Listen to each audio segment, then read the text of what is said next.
예수님께서 어제 말씀에 겟세마네에서 기도하시다가 대제사장과 그의 종들에게 대제사장의 종들에게 붙잡히시는 그러한 말씀을 우리가 보았습니다. 오늘 말씀은 이제 예수님께서 대제사장 가야바의 집에 붙잡혀 오신 장면서부터 시작하게 됩니다. 이 겟세마네로부터 대제사장 가야바, 오늘날 뭐 이 대제사장 가야바의 집이라고 추정되는 그곳에는 베드로 부인 교회라고 해서 교회가 하나가 기념 교회가 하나 세워져 있습니다. 그 교회가 하면 특징적인 한 가지가 있어요. 그게 뭐냐면 교회 지붕 꼭대기에 큰 닭이 이렇게 있습니다. 네. 예수님 부인하는 그 장면이 거기에 나와 있는 것입니다. 네. 예수님이 부인을 받으셨습니다. 예수님이 부인을 받으신 것뿐만 아니라 오늘 말씀을 보게 되면 예수님께서는 거짓이 난무하는 그 속에 서 계시다라는 것을 우리가 볼 수 있습니다.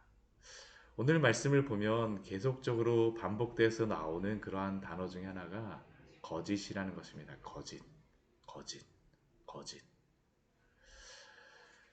예수님이 대제사장 가야바의 집에 붙잡혀 가셨을 때에 서기관들과 장로들이 모여 있고 그 서기관들과 장로들은 지금 예루살렘 공회로서 사내들인 공회로서 모여 있는 것입니다.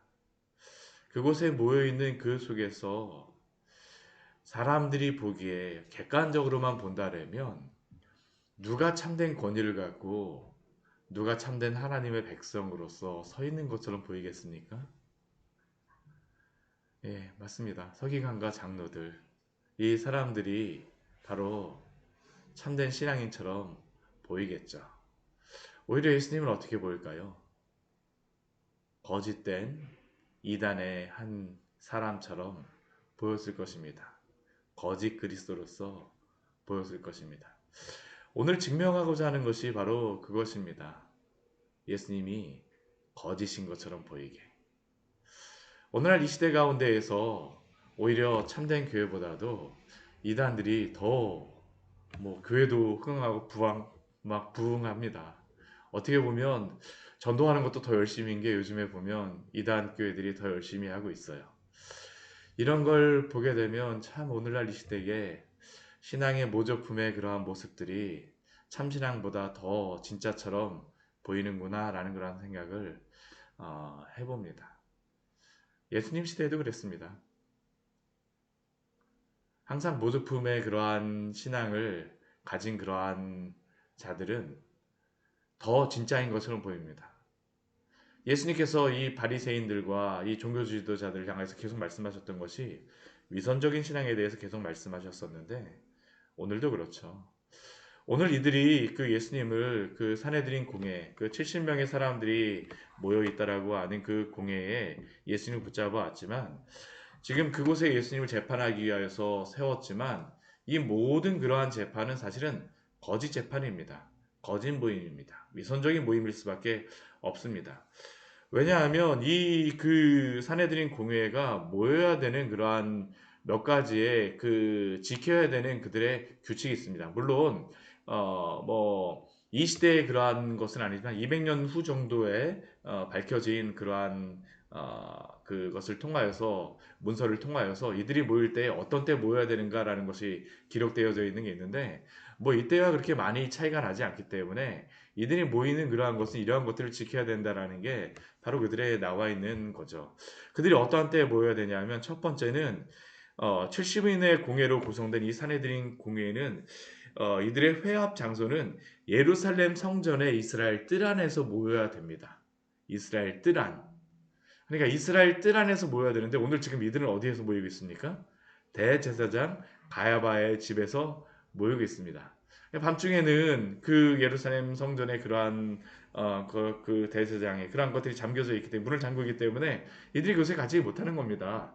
이들이 지금 보게 되면 그러다 보니까 대제사장 가야바의 집으로 다 모이게 되었죠. 둘째로 그들이 또 모여야 되는 것은 언제 모여야 되냐면 시간대로 보게 되면 낮에 모이는 것이 정상적인 것입니다. 낮에 이들은 근데 오늘 언제 모이고 있습니까? 한밤중에 이들은 모여 있습니다. 왜 이들이 한밤중에 모여 있을까요? 오히려 아무런 떳떳한 사람들은 한낮에 다닙니다. 이 도둑이나 강도가 항상 한 일들을 사람들이 보지 않는 으슥한 곳에서 하죠. 이들 스스로가 지금 예수님을 거짓 그리스도로서 정죄하기 위해서 모였었는데 이들이 모인 그러한 시간 자체가 자신들이 위선적이다는 것을 스스로 증명하고 있습니다. 불법을 행하고 있어요. 또한 세 번째로 그들은 언제는 이 모임을 모을 수가 없냐면 안식일 전날이나 절기 때에는 이 모임을 열 수가 없습니다. 이때가 언제입니까? 6월절입니다. 6월절. 6월절을 앞두고 있었기 때문에 지금 이들의 이 모임을 갖는다라고 하는 것은 스스로가 이 모임을 할 수가 없습니다. 불법을 행하고 있는 것입니다. 그런데도 불구하고 이들은 아무 상관없이 모이고 있죠. 더군다나 이들의 가장 큰 불법적인 그런 행동은 무엇일까요? 죄가 없는 예수 그리스도를 이들이 붙잡아 왔다라는 겁니다. 불법이 판치는 그들의 공예에 죄가 없으신 예수 그리스도를 붙잡아 왔습니다. 그러니까 예수님을 죄가 있는 그러한 분으로 몰기 위해서는 무엇이 필요할까요? 거짓 증인이 필요합니다. 오늘 말씀을 보게 되면 그래서 보면 60절 말씀을 보게 되면 거짓 증인이 많이 왔다라고 이야기를 하죠. 대제사장과 온 공회가 예수를 죽이려고 그를 칠 거짓 증거를 찾았다라고 이야기합니다. 거짓 증거를 찾고 거짓 증인을 많이 모았습니다. 그런데 그 거짓 증거와 거짓 증인이 말하는 것들을 다 들어보니까 어떻습니까? 그들이 듣기에도 아무런 진짜 문제가 되어지지 않는 겁니다. 그냥 증거가 없어요. 이것처럼 황당한 일이 어디 있겠습니까? 그들이 스스로 생각하기에도 예수님이 큰 죄를 범하였다라고 하여서 예수님을 붙잡기 위해서 이 밤에 불법을 행하면서 이렇게 긴급한 것으로서 모아놨는데 막상 증인을 모아보니까 제대로 된 증인은 한 명도 없고 제대로 된 증거도 하나도 없습니다. 그나마 그 중에서 좀 쓸만한 증인인 2명이 있습니다. 이들은 항상 증인을 2명으로 세웁니다. 2명이나 3명이나. 왜냐하면 성경에 이렇게 나왔기 때문입니다. 2명이나 3명의 그러한 증인을 세웠어요. 그 증인들이 말하는 것이 무엇입니까? 이 증인들이 말하였던 그 증거가 무엇이냐면 예수님이 말하는 것에 대하여서 이야기하는데 예수님이 그 하나님의 성전을 헐고 사흘 동안에 지을 수 있다라고 말하였던 것이 바로 이들이 찾아낸 가장 큰 그 예수님을 정죄할 수 있는 증거 중에 하나였습니다. 여기에 대해서 2 증인이 있었어요. 예수님이 이 말씀을 하시지 않았을까요? 비슷한 말씀을 하시긴 하셨습니다. 요한복음 우리 2장 말씀에 보게 되면 2장 19절 말씀에 보게 되면 예수님이 너희가 이 성전을 헐라 내가 사흘 동안에 일으키리라 라고 말씀하셨습니다. 예수님께서 분명히 요한복음 말씀에서 이러한 말씀을 하셨습니다. 초창기에 예수님이 그 성전 청결을 하는 것을 2번 행하셨습니다. 초창기에 요한복음 말씀을 보게 되면 한 번 가서 이렇게 성전을 뒤엎는 것을 하게 되고요. 마지막에도 또 이 일을 하셨습니다. 처음에 이 일을 하시고 나서 그때 예수님께서 이 말씀을 하셨던 겁니다. 너희가 이 성전을 헐라. 그러면 내가 사흘 동안에 일으키리라. 그런데 예수님이 이 말씀을 하셨지만 이들의 증거가 참될까요? 그렇지 않습니다. 왜냐하면 이 증인들이 무엇이라고 이야기하냐면 내가 하나님의 성전을 헐고 사흘 동안에 지을 수 있다라고 말합니다. 무엇이 거짓일까요? 예수님께서는 자신이 성전을 헐겠다라는 말씀을 하시지 않으셨습니다. 누가 그 이야기를 한 겁니까? 이들이 하는 겁니다. 너희가 이 성전을 헐라라고 말씀하셨지 내가 이 성전을 헐다라고 말씀하시지 않으셨습니다. 그런데 이들은 거짓과 진실이 교묘하게 섞인 말을 가지고 예수님을 정죄하고 있죠. 그러나 그들이 보기에는 이 성전에 대하여서 헌다라고 말이 나왔다라고 하는 것 자체만으로서 이들은 무엇으로서 이야기하냐면 성전을 모독하는 것으로서 말하고 있습니다. 스데반 그 집사가 돌에 맞아 순교하였던 그 이유 중에 그 가장 큰 이유가 무엇입니까?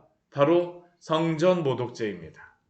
오늘 예수님께 바로 이 죄를 묻고 있는 것이죠. 그런데 이 증거조차도 사실은 예수님을 죽일 만한 증거는 아닙니다. 이 사람들은 예수님을 죽일 수 있는 그러한 권한은 없었습니다. 그런데 이것으로서 어떻게든 죽이려고 몰아가죠. 그러니까 더 무엇인가 더 분명한 로마 사람들에게 더 분명한 그러한 죽일 만한 증거를 찾아내고자 합니다. 그래서 이 대제사장이 예수님께 질문하죠. 이 사람들이 너를 치는 이 증거가 어떠하냐? 사실이냐? 거짓이냐? 쉽게 얘기하면 너 억울하지? 지금 이 이야기하고 있는 겁니다. 예수님께 이 이야기를 하면서 억울하다라고 하면서 무엇인가 이 감정을 드러내고자 하는 그러한 수단을 쓰고 있는 것이죠. 이들이 말하는 증거가 어떠하냐? 너가 정말로 이 이야기를 하지 않았느냐? 성전보독죄 너가 하지 않았느냐? 보통 우리 같으면 어떡할까요? 나는 하지 않았다라고 우리는 내가 그런 얘기를 언제 했느냐라고 분명히 이야기할 것입니다. 억울한 그러한 것을 풀기 위해서요. 근데 예수님께서 어떻게 하십니까? 침묵하셨어요. 아무런 말도 하지 않으십니다. 예수께서 침묵하시거늘. 그러자 이 대제사장이 예수님께 한 가지의 질문을 합니다. 근데 그 질문을 하면서 맹세를 시키죠. 하나님께 맹세하노니 내가 너로 살아계신 하나님께 맹세하게 하노니. 근데 예수님께서는 이 맹세에 대하여서 좋아하실까요? 우리 마태복음 5장 말씀을 보게 되면 맹세하지 말라라고 말씀하셨어요. 참이면 참이고 거짓이면 거짓이다. 예수님께서는 이 맹세 때문에 말씀하시는 것은 아니지만 이 대제사장이 예수님께 대하여서 질문하는 한 질문은 예수님이 대답하셔야지만 되는 질문이었습니다. 그 질문이 무엇일까요? 내가 하나님의 아들 그리스도인지 우리에게 말하라. 내가 하나님의 아들 그리스도인지 우리에게 말하라. 그러자 지금까지 침묵하셨던 예수님께서는 이 말씀에 대하여서는 대답하십니다. 무엇이라고 대답하십니까? 내가 말하였느니라. 내가 말하였느니라. 이 말씀은 무엇일까요? 예수님이 그리스도인 것을 이 사람들의 말을 통하여서 증거 받으신 것입니다. 예수님께서는 자신이 직접 증거하시기보다는 이들의 거짓 증인과 같은 이들이라 할지라도 이들을 통하여서 자신이 그리스도이신 것을 증명받으시죠. 이들이 바로 증인이 되어지는 것입니다. 내가 말하였느니라. 그러나 예수님이 말씀하신 이 그리스도의 의미는 이들이 원하는 그 그리스도의 의미는 아닙니다. 이들은 지금 다윗의 아들로서의 사실은 그리스도로서 예수님을 찾고자 합니다. 왜 그럴까요? 다윗의 아들로서 오는 그리스도라고 하는 것은 이 그리스도라고 하는 이 의미 자체는 우리가 계속 앞에서 보았던 것이 다윗의 아들 그리스도 이 의미가 무엇입니까? 로마로부터 구원하는 이 사람들이 생각하기에는 로마로부터 구원하는 그 그리스도를 이들은 생각하였던 것입니다. 바로 그 증거를 원하였던 것이죠. 왜 그럴까요? 이 사람이 바로 로마로부터 해방할 사람이다. 이가 말하였다라고 이 대제사장이 그 증거를 찾아내기 위함입니다. 참 간악하죠. 그러나 예수님은 이들의 말을 결코 부인하지 않으십니다. 왜냐하면 예수님은 바로 자신이 그리스도셨기 때문입니다. 그러나 이들이 생각하는 그 그리스도의 의미는 아닙니다. 로마로부터 구원하는 그리스도가 아니라 바로 이들을 죄에서 구원하실 그리스도이심을 증언하시죠. 그래서 예수님께서 자신이 그리스도이심을 무엇이라고 말씀하시냐면 인자가 권능의 우편에서 앉아 있는 것과 하늘 구름을 타고 오는 것을 너희가 보리라. 당장 이곳에서 로마로부터 그들을 구원하는 그리스도로서가 아니라 마지막 때에 재림하실 때에 이 땅을 다스리실 왕으로서의 그리스도의 모습을 보이시는 것입니다. 그렇다면 왜 예수님께서는 자신이 그리스도이신 것을 말씀하십니까? 바로 예수님께서 이 땅에 그리스도로서 오셨기 때문입니다. 선지자로서 하나님의 말씀을, 천국 복음의 말씀을 증거하셨고, 제사장으로서 그는 자신이 제사장이자 제물로서 십자가에 죽으실 것입니다.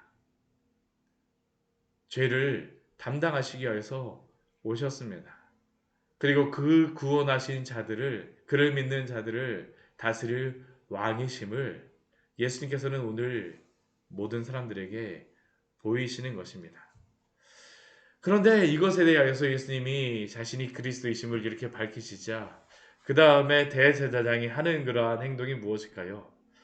그가 신성모독하는 말을 하였으니 어찌 더 증인을 요구하리요. 이게 참 아이러니합니다. 예수님은 진실을 말씀하셨는데 예수님은 진실을 말씀하신 것 때문에 신성모독이라는 죄로다 이제 사형이 언도가 되는 겁니다. 이들은 진실을 말씀하신 예수님을 진실을 말씀하셨다고 사형이다라고 언도합니다. 이게 이 세상 법정에서 이루어졌던 일입니다. 그리고 그는 사형에 해당하니라 라고 하면서 언도하였습니다. 거짓이 난무하는 세상 속에서 거짓의 그러한 사람들이 거짓의 언도를 하고 있습니다. 유일한 참된 것은 무엇일까요?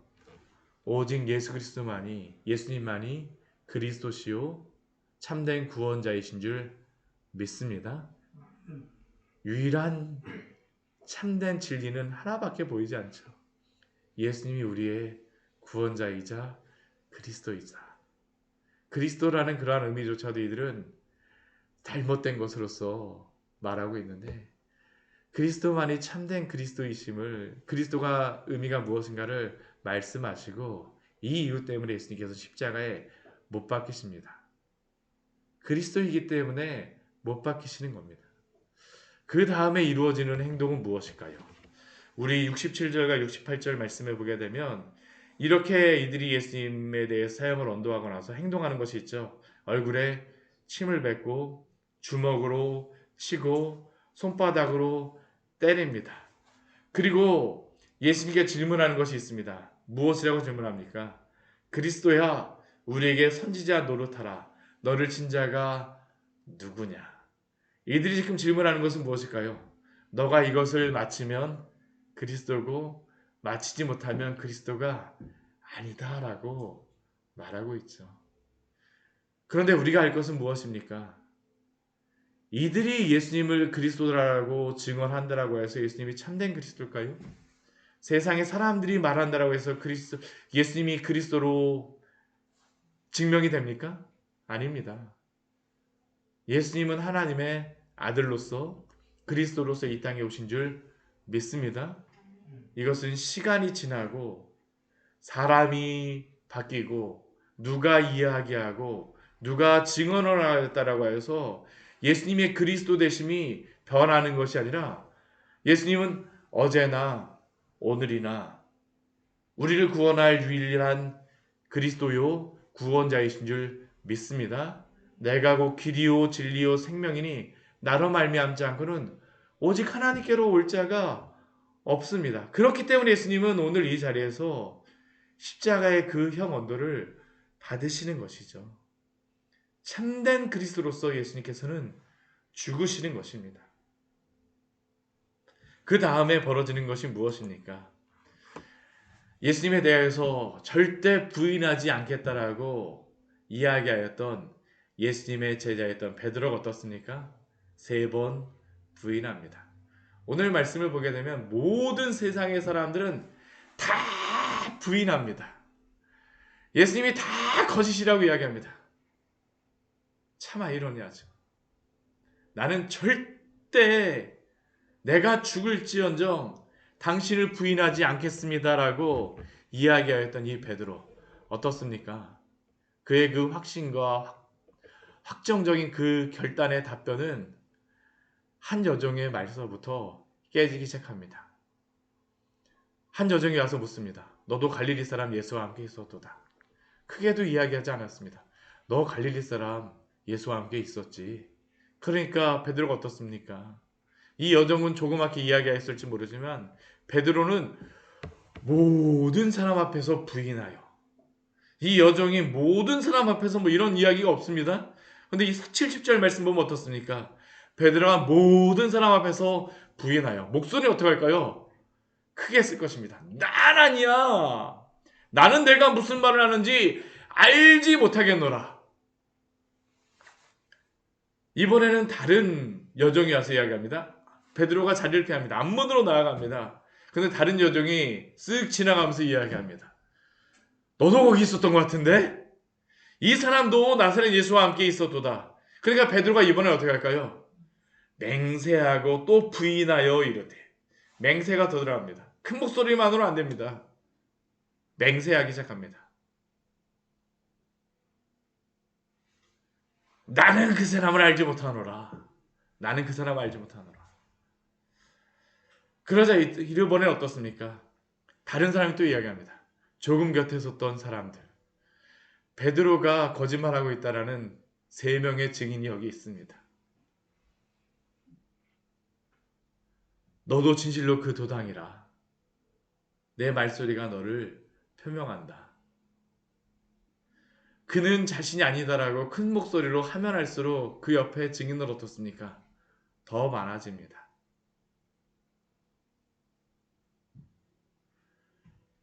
그러자 이번에는 베드로가 어떻게 합니까? 저주하며 맹세하여 이르되.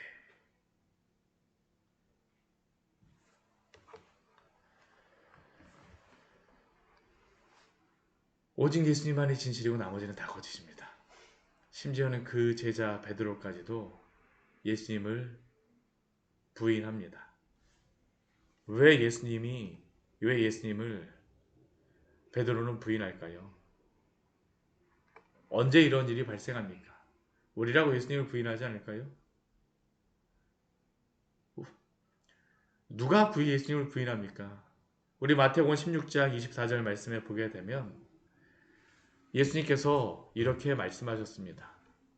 우리 베드로의 신앙 고백 후에 또 예수님이 자신이 베드로가 예수님이 자신이 십자가에 달릴 것을 처음으로 말씀하신 후에 절대 그런 일이 있으면 안 됩니다라고 예수님께 대해서 말한 이후에 예수님이 베드로 앞에서 이 말씀을 하세요.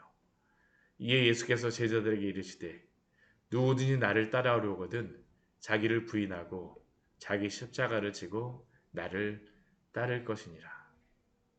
왜 베드로가 예수님을 부인하고 왜 예수님을 저주하며 맹세하며 부인할 수밖에 없습니까? 자기를 부인하지 않게 되면 예수님을 부인하게 됩니다.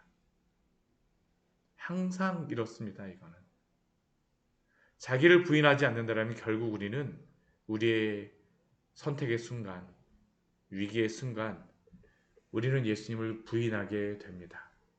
크던 작던 그것이 직접적인 부인의 질문이건 아니건 우리 양심에서 예수님을 부인하건 아니건 우리가 자기를 부인하지 않는다라면 항상 그 결과는 예수님이 부인당하는 일이 발생하게 됩니다.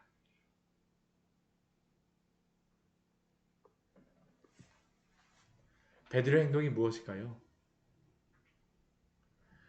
베드로가 예수님을 따라오는 오늘 모습을 이렇게 말씀하고 있죠. 우리 아까 읽었던 우리 마태복음 26장 58절 말씀해 보게 되면 예수님을 따라온다라고 확신 있게 말하였으나 따라오긴 했습니다. 근데 따라오는 모습이 어떻습니까? 베드로가 멀찍이 예수를 따라.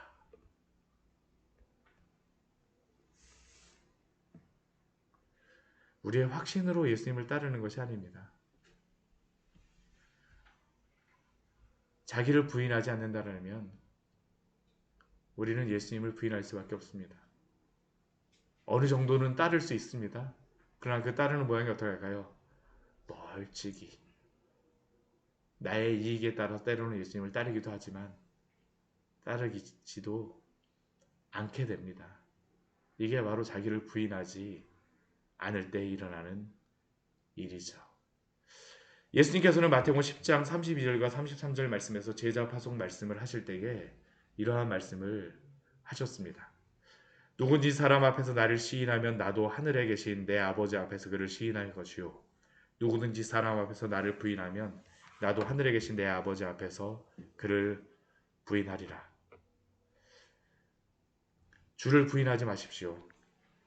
우리를 지금까지 인도하신 주님을 당장 내 눈앞의 이익을 위하여 모른다 하고 멀찍이 그를 따르는 것이 어떻게 제자의 합당한 모습일 수가 있겠습니까? 오늘 하루도 나를 부인하고 주 예수 그리스도를 따르는 귀한 제자로서 살아가시기를 축원합니다. 같이 기도하도록 하겠습니다. 하나님 아버지, 오늘 말씀